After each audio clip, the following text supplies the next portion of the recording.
ચોટીલા નાયબ કલેક્ટર એચ.ટી. મકવાણાની ટીમે પાંજવાળી ગામની સીમમાં આવેલ જય ચામુંડા નામની લીઝ પર ઓચિંતા દરોડા પાડ્યા। આ લીઝ ઉપર ₹2.85 કરોડની મશીનરી અને સિલિકા સેન્ડનો જથ્થો સીઝ કર્યો। ચોટીલા નાયબ કલેક્ટરની ખનીજ માફિયાઓ પર સર્જિકલ સ્ટ્રાઇક। ચોટીલા તાલુકાના પાંજવાળી ગામની સીમમાં આવેલ જય ચામુંડા નામની લીઝ પર દરોડા પાડતા જય ચામુંડા લીઝમાં અનેક ગેરરીતિઓ કરેલ હોવાનું સામે આવ્યું। આ લીઝ ધારકે નિયમોના ધજાગરા ઉડાવી સરકારી જમીન પર ગેરકાયદેસર કબજો કરી આ સરકારી જમીન પર દૂષિત પાણી અને પ્રોસેસિંગનો કચરો ઠાલવવામાં આવતો હતો, જેને લઈને ચોટીલા નાયબ કલેક્ટરે એક હિટાચી મશીન, એક જેસીબી મશીન, એક લોડર, એક ટ્રેક્ટર, કમ્પ્રેસર, 2 ડમ્પર અને 2 સેન્ડ પ્લાન્ટ તેમજ મુદ્દામાલ જપ્ત કરી સ્થળ પર જ સીઝ કરી કાયદેસરની કાર્યવાહી શરૂ કરી છે। ચોટીલાના નાયબ કલેક્ટર એચ.ટી. મકવાણાની ટીમે ચોટીલા તાલુકાના પાંજવાળી ગામની સીમમાં કાર્યરત જય ચામુંડા નામની લીઝ પર ઓચિંતા દરોડા પાડ્યા હતા।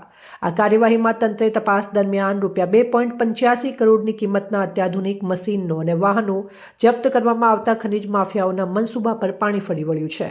દરોડા દરમિયાન અધિકારીઓ પણ ચોંકી ઉઠ્યા હતા કે લીઝ ધારક સંદીપકુમાર પરમારે માત્ર પોતાની હદમાં જ નહીં પણ બાજુમાં આવેલા સર્વે નંબર 152ની સરકારી જમીન પર કાળી નજર બગાડી હતી। આ સરકારી જમીનનો ઉપયોગ લીઝ ધારક દ્વારા દૂષિત પાણી અને પ્રોસેસિંગનો કચરો ઠાલવવા માટે કરવામાં આવતો હતો, જે પર્યાવરણ માટે મોટો ખતરો સાબિત થઈ રહ્યો હતો। તંત્રે સ્થળ પરથી 2 send crusher plant, Hitachi machine, JCB loader, અંદાજે 100 મેટ્રિક ટન જેટલો કિંમતી સિલિકા સેન્ડનો જથ્થો મળી કુલ કિંમત ₹2,85,40,000નો મુદ્દા માલ સ્થળ પર સીઝ કરવામાં આવ્યો છે। ભૂસ્તર વિજ્ઞાન વિભાગ દ્વારા સ્થળ પર માપણીની કામગીરી શરૂ કરવામાં આવી છે, જેના આધારે લીઝ ધારક પર કેટલા કરોડનો દંડ ફટકારવો તેનો આખરી નિર્ણય લેવામાં આવશે। આ કાર્યવાહીથી સ્થાનિક સ્તરે ડર વગર ખનીજ ચોરી કરતા તત્વોમાં ભારે ફફડાટ ફેલાયો છે। આગામી દિવસોમાં આ લીઝને કાયમી ધોરણે રદ કરવા માટેની દરખાસ્ત પણ ઉચ્ચ કક્ષાએ મોકલવાની તૈયારીઓ ચાલી રહી છે।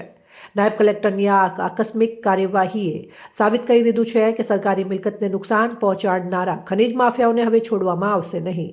સ્થાનિક ગ્રામજનોએ પણ તંત્રની આ કામગીરીને વધાવી લીધી છે, કારણ કે ગેરકાયદેસર ખનીજ ચોરીને કારણે આસપાસના રસ્તાઓ અને પર્યાવરણને ભારે નુકસાન પહોંચી રહ્યું હતું। અહેવાલ અફઝલ મુલ્તાની, સંબંધ ભારત ન્યૂઝ, ચોટીલા, સુરેન્દ્રનગર।